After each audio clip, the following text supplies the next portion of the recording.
إن الحمد لله نحمده ونستعينه ونستغفره ونؤمن به ونتوكل عليه ونعوذ بالله من شرور أنفسنا ومن سيئات أعمالنا من يهد الله فلا مضل له ومن يضلله فلا هادي له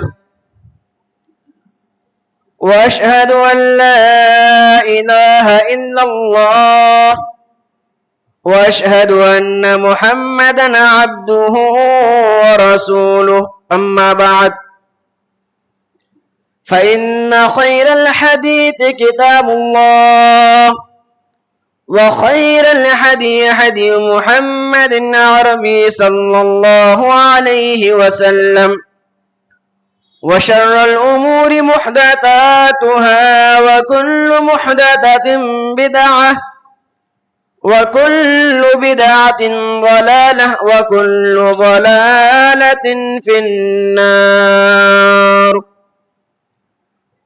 أعوذ بالله السميع العليم من الشيطان الرجيم من همزه ونفخه ونفسه.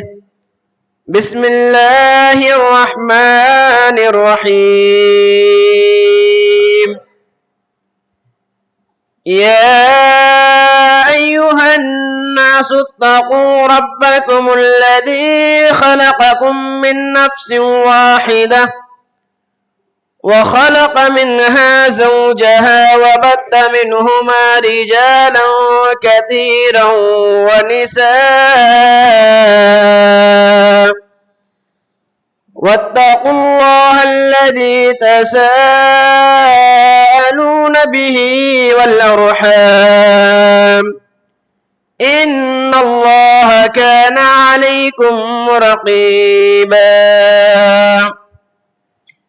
يا أيها الذين آمنوا اتقوا الله وقولوا قولا سديدا يصلح لكم أعمالكم ويغفر لكم ذنوبكم ومن يطع الله ورسوله فقد فاز فوزا عظيما.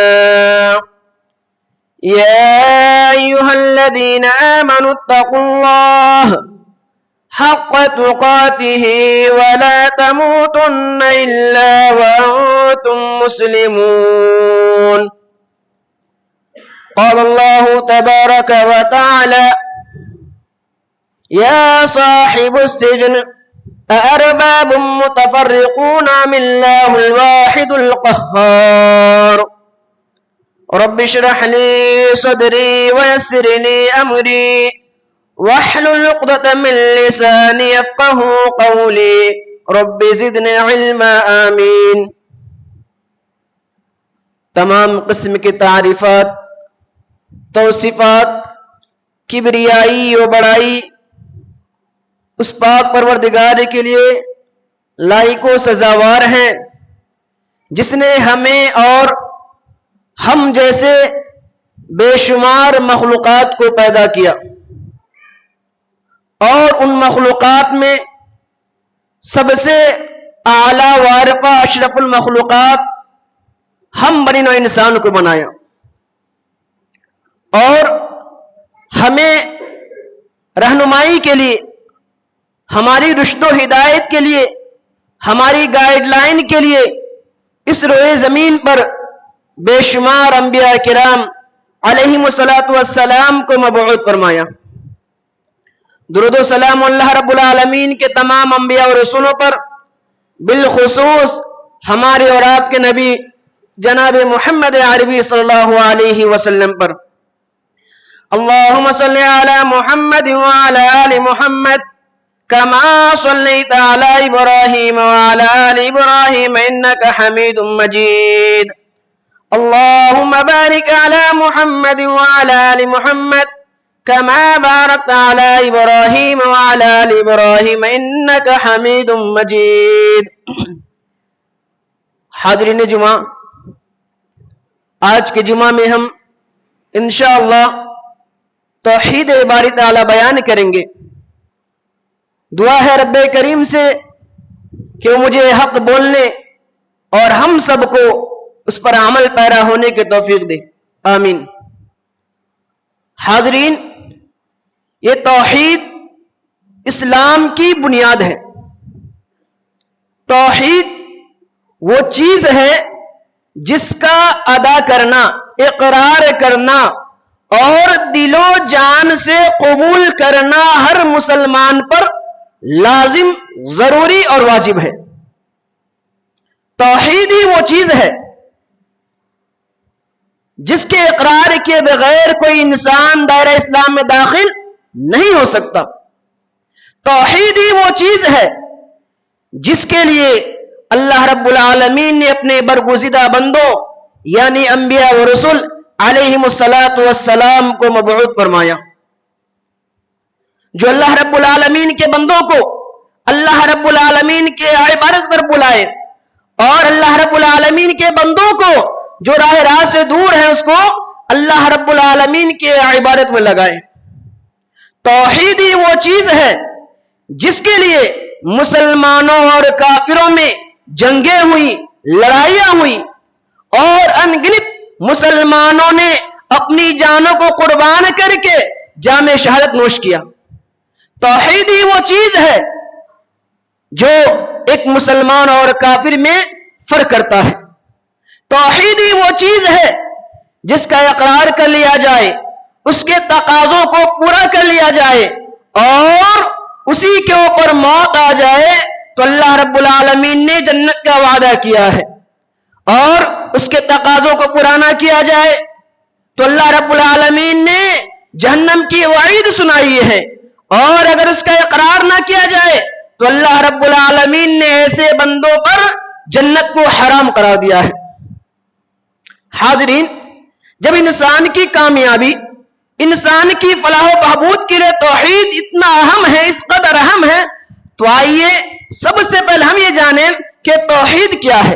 واٹ از ڈیفینیشن آف توحید، کہ توحید کی تعریف کیا ہے جس میں ہماری کامیابی، کامرانی چھپی ہوئی ہے. علامہ جرجانی رحمۃ اللہ علیہ کہتے ہیں کہ التوحید ثلاثۃ اشیاء: معرفۃ اللہ تعالی بالربوبیہ والاقرار بالوحدانیہ ونفی الانداد منہ جملۃ. توحید کہتے ہیں کہ تین چیزوں کا نام توحید ہے. ایک، اللہ رب العالمین کی ربوبیت کی معرفت. نمبر دو، اللہ رب العالمین کی وحدانیت کا اقرار. نمبر تین، اللہ رب العالمین سے تمام شرکاء کو نفی کرنا، اس کا انکار کرنا. اور علامہ الناصر العمر کہتے ہیں کہ التوحید شرعا افراد اللہ تعالی بحقوقہ وحقوق للہ تعالی ثلاث: حقوق ملک، حقوق عبادت وحقوق اسماء و صفات. کہ شریعت میں توحید کہتے ہیں کہ اللہ رب العالمین کے تمام حقوق کو اللہ رب العالمین کو دی جائے، یعنی اللہ رب العالمین کے جو حقوق ہیں وہ صرف اور صرف اللہ رب العالمین کو دی جائے، اور وہ کتنے ہیں؟ تین ہیں. نمبر ایک کیا ہے؟ ملکیت کا حق. کس کا حق؟ ملکیت کا حق. نمبر دو، عبادت کا حق. نمبر تین، اسماء و صفات کا حق. ان دونوں تعریفات سے معلوم ہوا کہ اللہ رب العالمین کو خالق و مالک ماننا، رازق ماننا، اور اللہ رب العالمین ہی کی عبادت کرنا، اور اللہ رب العالمین کے اسماء و صفات میں اسے اکیلا تصور کرنا، یہ کیا ہے؟ توحید ہے. کلمہ توحید جس کے لیے اللہ رب العالمین نے آدم علیہ السلام سے لے کر محمد عربی صلی اللہ علیہ وسلم تک انبیاء بھیجے، اسے کتنے جز ہیں؟ دو جز ہیں، دو پارٹ ہیں. نمبر ایک، لا الہ الا اللہ. لا الہ، نہیں ہے کوئی معبود یعنی پہلے جملے میں پہلے پارٹ میں کیا ہے کہ تمام معبودان باطلہ کیا کرنا ہے؟ نفی کرنا، انکار کرنا ہے. نہیں ہے کوئی معبود الا اللہ، مگر اللہ رب العالمین کے، مگر اللہ رب العالمین کے. اس سے معلوم ہوا کہ اللہ رب العالمین کے علاوہ جتنے معبود ہیں وہ کیا ہے؟ باطل ہے. اللہ رب العالمین ہی برحق ہے. کیا دلیل ہے کہ اللہ رب العالمین ہی برحق ہے؟ اللہ رب العالمین نے ارشاد فرمایا وَإِلَٰهُكُمْ إِلَٰهٌ وَاحِدٌ لَا إِلَٰهَ إِلَّا هُوَ الرَّحْمَٰنُ الرَّحِيمُ. اے لوگو، تمہارا معبود صرف اور صرف ایک رب العالمین ہے، اس کے علاوہ کوئی معبود نہیں، اور وہ اللہ بڑا رحم کرنے والا اور نہایت رحم کرنے والا ہے، مہربان ہے. اس آیت سے معلوم ہوا کہ معبود تو کئی ہو سکتے ہیں، معبود کئی ہو سکتے ہیں، لیکن معبود حقیقی، معبود برحق اگر کوئی ہے تو وہ صرف اور صرف رب العالمین کی ذات ہے. کیا دلیل ہے کہ اللہ رب العالمین کے علاوہ بھی معبود ہیں؟ یعنی وہ معبودان باطلہ ہے.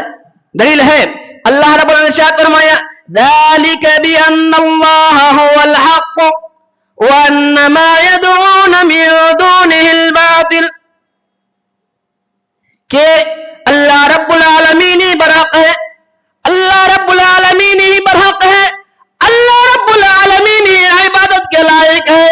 وَأَنَّ مَا تَدْعُونَ مِن دُونِهِ الْبَاطِلُ، اور اللہ رب العالمین کے علاوہ جن جن کی عبادت کی جاتی ہے، اللہ رب العالمین کے علاوہ جن جن کو نفع بخش اور حاجت روا سمجھا جاتا وہ کیا ہے؟ باطل ہے. خود اللہ نے فرمایا کہ ذَلِكَ بِأَنَّ اللَّهَ هُوَ الْحَقُّ وَأَنَّ مَا يَدْعُونَ مِن دُونِهِ الْبَاطِلُ، کہ اللہ رب العالمین کے علاوہ جن جن کی عبادت کی جاتی ہے وہ کیا ہے؟ معبودان باطل ہے. وہ کیا ہے؟ معبودان باطل ہے. اور جب اللہ کے پیارے حبیب صلی اللہ علیہ وسلم نے مشرکین مکہ سے کہا کہ اے مشرکین مکہ، تم 360 بتوں کی عبادت کرتے ہو، تمہارا 360 معبود ہے وہ کیا ہے؟ باطل ہے، اس لیے تم ایک رب العالمین کی عبادت کرو، ایک اللہ کی عبادت کرو. تو اس نے کیا کہا؟ یہ ہم نہیں بلکہ قرآن کہتا ہے. اللہ نے کیا فرمایا اجعل الآلهة إلها واحدا ان هذا لشيء عجاب. جب اللہ کے پیارے حبیب صلی اللہ علیہ وسلم نے کہا اے مشرکین مکہ، تم نے خانہ کعبہ میں 360 بت نصب کیے ہوئے ہیں، تم ان کی عبادت کرتے ہو، تم کیا کرو؟ ان تمام معبودان باطلہ کی انکار کر دو اور صرف ایک رب العالمین کی عبادت کرو. تو اس نے کہا اجعل الآلهة إلها واحدا، کیا اس محمد نے، کیا انہوں نے ان سارے معبودوں کی جگہ ایک معبود بنا دیا ہے؟ یہ تو بڑی عجیب بات ہے، یہ تو بڑی تعجب خیز بات ہے. اور اس نے کہا اِنَّا لَتَارِكُ آلِهَتَنَا لِشَاعِرٍ مَجْنُونَ، کیا ہم اپنے معبودوں کو ایک شاعر شاعر اور دیوان کی باتوں پر چھوڑ دیں؟ یعنی نبی کریم صلی اللہ علیہ وسلم کو دیوانہ کہا، شاعر کہا. اور یہ بھی یاد رکھیے کہ توحید جو ہے نا، یہ اسلام کی 2 اصولوں میں سے ایک اصول ہے. اسلام میں کون سے اصول ہے؟ تو ہم گواہی دیتے ہیں کیا کہ اشہد ان لا الہ الا اللہ واشہد ان محمد رسول اللہ، کہ ہم گواہی دیتے ہیں اور دیتے رہیں گے کہ اللہ رب العالمین کے علاوہ کوئی معبود برحق نہیں اور محمد عربی صلی اللہ علیہ وسلم اللہ کے رسول ہیں. تو معلوم یہ ہوا کہ عبادت کس کے لیے ہونی چاہیے؟ اللہ رب العالمین کے لیے. ذکر و اذکار کس کے لیے ہونی چاہیے؟ اللہ رب العالمین کے لیے. صدقہ و خیرات کس کے لیے ہونی چاہیے؟ اللہ رب العالمین کے لیے. اور وہ عبادت، وہ ذکر و اذکار کیسی ہونی چاہیے؟ کس کے طریقے پہ ہونی چاہیے؟ تو دوسرا اصول یہ ہے کہ نبی اکرم جناب محمد عربی صلی اللہ علیہ وسلم کے طریقے کے مطابق ہونی چاہیے. کس کے مطابق ہونی چاہیے؟ نبی اکرم محمد عربی صلی اللہ علیہ وسلم کے طریقے کے مطابق ہونی چاہیے. یہ اصول ہیں. اب توحید کی اہمیت اتنی کیوں ہے؟ توحید کی اہمیت اتنی کیوں ہے؟ کیونکہ توحید کی گواہی خود اللہ رب العالمین، اس کے فرشتے اور اہل علم دیتے ہیں. یہ میں نہیں بلکہ اللہ رب العالمین خود قرآن مجید میں کہتا ہے. کیا فرمایا؟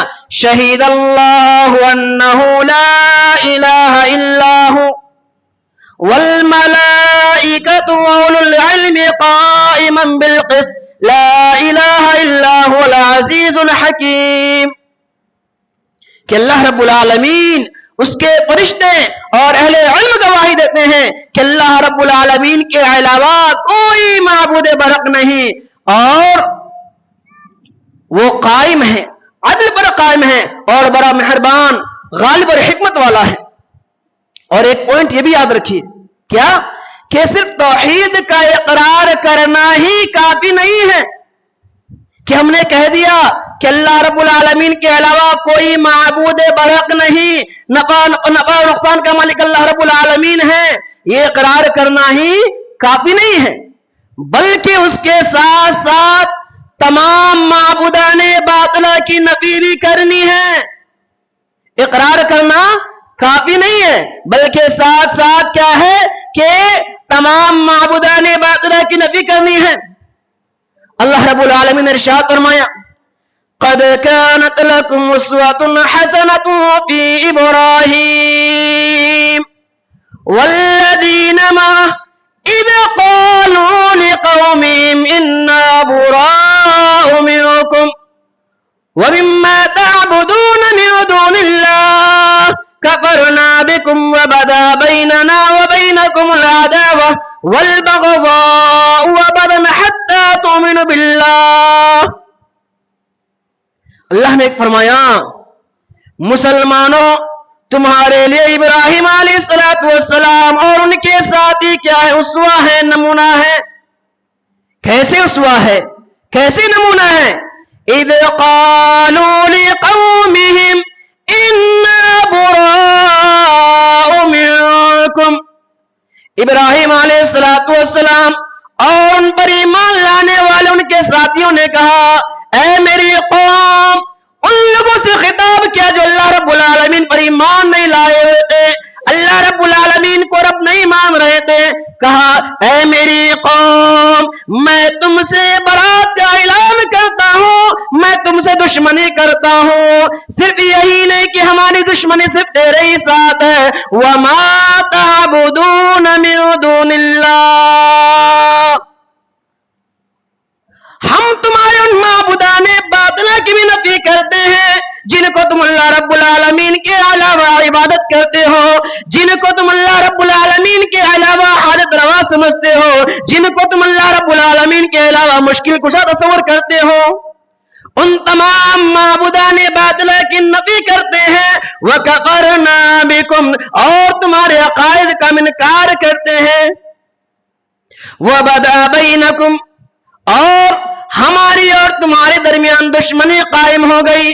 اور یہ دشمنی کب تک رہے گی؟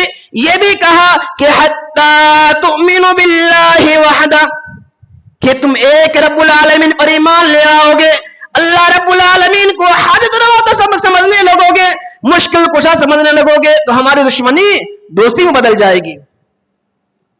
تو کیا معلوم ہوا کہ اقرار کرنا ہی کافی نہیں ہے، بلکہ اس کے ساتھ ساتھ تمام معبودان باطلہ کی انکار کرنا ہے. اور یہ بھی یاد رکھیے کہ یہ اسلام جو ہے، اسلام کے 5 رکنوں میں سے ایک رکن ہے. کیا ہے؟ 5 رکنوں میں سے ایک رکن ہے. حدیث کیا ہے؟ اللہ کے پیارے حبیب نے فرمایا: بنی الاسلام علی 5 شہادت لا الہ الا اللہ وان محمد رسول اللہ واقام الصلاۃ وایتاء الزکاۃ وحج بیت اللہ وصوم رمضان. متفق علیہ. کہ اسلام کی بنیاد 5 چیزوں پر قائم ہے، اور ان میں سے پہلا رکن کیا ہے کہ اس بات کی گواہی دینا کہ اللہ رب العالمین کے علاوہ کوئی معبود برحق نہیں، اور محمد عربی صلی اللہ علیہ وسلم اللہ کے بندے اور اس کے رسول ہیں. توحید کی اہمیت اس لیے بھی ہے کیونکہ اللہ رب العالمین نے جتنے انبیاء کرام علیہم الصلوۃ والسلام مبعوث فرمائے، سب کو کیوں بھیجے؟ اسی توحید کی دعوت دینے کے لیے بھیجے، اسی توحید کی طرف لوگوں کو بلانے کے لیے بھیجے۔ کیا دلیل ہے؟ اللہ رب العالمین نے نوح علیہ السلام کے متعلق فرمایا یا قوم اعبدوا اللہ ما لکم من الہ غیری۔ نوح علیہ السلام نے کہا اے میری قوم کے لوگوں، اے میرے قوم کے لوگوں، تم ایک رب العالمین کی عبادت کرو، اس کے علاوہ کوئی معبود برحق نہیں۔ اور حضرت صالح علیہ السلام کے بارے میں فرمایا، کیا فرمایا؟ یا قوم اعبدوا اللہ ما لکم من الہ غیری، اے میری قوم کے لوگوں، تم اللہ رب العالمین کے علاوہ جن کی عبادت کرتے ہو، جن کو تم پوجا کرتے ہو، جن سے تم مانگتے ہو، تم ان سے مت مانگو، صرف ایک رب العالمین کی عبادت کرو، اور وہ اللہ رب العالمین ہی کافی ہے، اس کے علاوہ کوئی معبود برحق نہیں۔ اور اسی طرح حضرت صالح علیہ السلام کے متعلق فرمایا یا قوم اعبدوا اللہ ما لکم من الہ غیری، اے میری قوم کے لوگوں، تم صرف ایک رب العالمین کی عبادت کرو، اس کے علاوہ کوئی معبود برحق نہیں۔ حضرت یوسف علیہ السلام جیل میں ہیں، اپنے ساتھیوں سے کہہ رہے ہیں یا صاحب السجن ارباب متفرقون ام اللہ الواحد القہار، اے میرے جیل کے ساتھیوں، کیا مختلف رب العالمین بہتر ہے، مختلف رب بہتر ہے، یا ایک اللہ رب العالمین جو سب پر غالب الحکمت والا ہے؟ اور جن کو تم اللہ رب العالمین کے علاوہ پکارتے ہو، جن کو تم نے تمہارے باپ داداؤں نے معبود بنا دیا ہے، جس کی کوئی دلیل نہیں ہے، جس کی کوئی دلیل نہیں ہے، اور یہاں تک کہ اللہ رب العالمین نے یہ واضح کر دیا، کیا واضح کر دیا؟ کہ جتنے انبیاء آئے، فرمایا اللہ رب العالمین نے کہ وَلَقَدْ بَعَثْنَا فِي كُلِّ أُمَّةٍ رَسُولًا أَنِ اعْبُدُوا اللَّهَ وَاجْتَنِبُوا الطَّاغُوتَ، ہم نے ہر امت میں، ہر قوم میں ایک نبی بھیجا۔ کیوں بھیجا؟ تاکہ وہ نبی لوگوں کو اللہ رب العالمین کی عبادت کی طرف بلائے، وہ نبی لوگوں کو غیر اللہ سے بچائے، اور ایک رب العالمین کی دعوت دے، طاغوت سے بچائے۔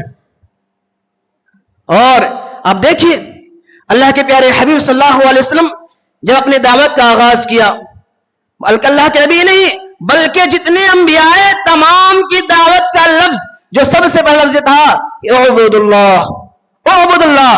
اللہ کے پیارے نبی صلی اللہ علیہ وسلم کے زمانے میں مشرکین مکہ خانہ کعبہ میں 360 بتوں کی پوجا کرتے تھے، 360 بتوں کی عبادت کرتے تھے۔ اللہ کے پیارے نے فرمایا اے لوگوں قولوا لا الہ الا اللہ تفلحوا، اے مشرکین مکہ تم معبودان باطلہ کو چھوڑ دو اور تم کہو کہ لا الہ الا اللہ، تم کامیاب ہو جاؤ گے، کامیاب ہو جاؤ گے۔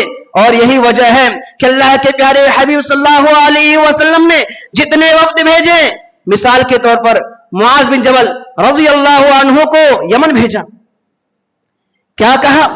اے معاذ تم اہل کتاب کے پاس جا رہے ہو اور تم سب سے پہلے اس کو جس چیز کی طرف بلانا وہ یہ توحید کی دعوت دینا، انہیں کہنا کہ تم یہ اقرار کرو کہ اللہ رب العالمین کے علاوہ کوئی معبود نہیں اور محمد عربی صلی اللہ علیہ وسلم اللہ کے رسول ہیں۔ اور جب یہ اقرار کر لے، مان لے کہ اللہ رب العالمین کے علاوہ کوئی معبود نہیں، تو انہیں کہنا کہ دن اور رات میں اللہ رب العالمین نے تمہارے اوپر 5 وقت کی نماز فرض کی ہے۔ جب یہ بھی مان لے تو انہیں کہنا کہ اللہ رب العالمین نے تمہارے مال میں زکوٰۃ فرض کیا ہے، اور یہ زکوٰۃ کیسی ہے کہ مالداروں سے لے کر ان کے غربا مساکین میں تقسیم کیا جائے گا۔ جب یہی مان لے تو انہیں کہنا کہ تم مظلوم کی بد دعا سے بچنا، مظلوم کی بد دعا سے بچنا، کیونکہ اللہ رب العالمین اور مظلوم کے بد دعا کے درمیان کوئی پردہ حائل نہیں ہے۔ تو معاذ رضی اللہ عنہ گئے اور نبی کریم صلی اللہ علیہ وسلم کی تربیت کے مطابق انہیں دعوت دی۔ اور اسی طرح حضرت معاذ بن جبل رضی اللہ عنہ بیان کرتے ہیں کہ میں ایک مرتبہ اللہ کے پیارے حبیب صلی اللہ علیہ وسلم کے سواری کے اوپر، اونٹ کے اوپر بیٹھا ہوا تھا، آپ کے پیچھے بیٹھا تھا، اور میرے اور نبی کریم صلی اللہ علیہ وسلم کے درمیان جو فاصلہ تھا وہ کیا تھا؟ کھجاوا کی لکڑی فاصلہ تھا. آپ نے فرمایا اے معاذ رضی اللہ عنہ نے کہا اے اللہ کے رسول میں حاضر ہوں. پھر نبی کریم صلی اللہ علیہ وسلم چلتے رہے. پھر کہا اے معاذ رضی اللہ عنہ کہنے لگے اللہ کے رسول میں حاضر ہوں. پھر نبی کریم صلی اللہ علیہ وسلم چلتے رہے. پھر فرمایا اے معاذ. نبی کریم صلی اللہ علیہ وسلم 3 مرتبہ فرمائے اور اس کے بعد فرمایا معاذ کیا تم جانتے ہو کہ بندوں پر اللہ رب العالمین کا کیا حق ہے؟ اے معاذ کیا تم جانتے ہو کہ اللہ رب العالمین نے اپنے بندوں پر اپنا حق کیا رکھا ہے؟ معاذ رضی اللہ عنہ کہنے لگے اللہ کے رسول صلی اللہ علیہ وسلم اللہ و رسولہ عالم. اللہ اور اس کے رسول بہتر جانتے ہیں. اللہ کے پیارے حبیب نے فرمایا کہ بندوں پر اللہ کا حق یہ ہے، بندوں پر اللہ کا حق یہ ہے کہ وہ صرف ایک ان کی عبادت کرے اور اس کی عبادت میں کسی کو شریک نہ کرے، کسی کو شریک نہ کرے. پھر اس کے بعد فرمایا اے معاذ کیا تم جانتے ہو کہ اللہ رب العالمین پر بندوں کا کیا حق ہے؟ پھر معاذ رضی اللہ عنہ نے کہا کہ اللہ کے رسول اللہ اور اس کے رسول بہتر جانتے ہیں. تو آپ نے فرمایا کہ اللہ رب العالمین پر بندوں کا حق یہ ہے کہ جو اقرار کرے اللہ رب العالمین کے علاوہ کوئی معبود نہیں، تو اللہ رب العالمین کا حق یہ ہے کہ ایسے بندوں کو عذاب نہ دے، ایسے بندوں کو عذاب نہ دے. ان تمام باتوں سے یہ بات معلوم ہوئی کہ اگر ہم توحید کا اقرار کرتے ہیں اور اس کے تقاضوں کو پورا کرتے ہیں تو یقیناً اللہ رب العالمین ہمیں کیا کرے گا؟ جنت میں داخل کرے گا، ہمیں جنت میں داخل کرے گا. تب جا کر ہم کیا کہیں گے؟ کہلائیں گے موحد کہلائیں گے، اللہ رب العالمین پر ایمان لانے والے کہلائیں گے. آج ہم اور آپ دیکھتے ہیں کہ آج معبود کہتے کسے ہیں؟ اگر ہم مان لیجئے یہ جو ڈنڈا ہے اس پہ بولے کہ تو ہمیں نفع پہنچائے بھی معبود ہے، لیکن معبود حقیقی کون ہے؟ اللہ رب العالمین. ہم اور آپ اعتقاد کے معاملے میں، عقیدے کے معاملے میں کہاں سے کہاں بھٹک گئے ہیں.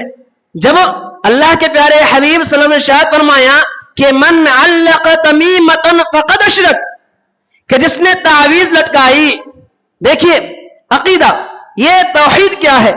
جس نے تعویذ لٹکائی اس نے شرک کیا. شرک کیسے ہوا؟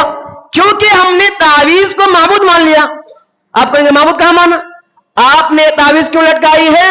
کیونکہ آپ کو یہ معلوم ہے کہ تعویذ کیا کرے گا؟ ہمیں نفع پہنچائے گا، ہمارے جو بیماری ہے وہ کیا ختم کرے گا.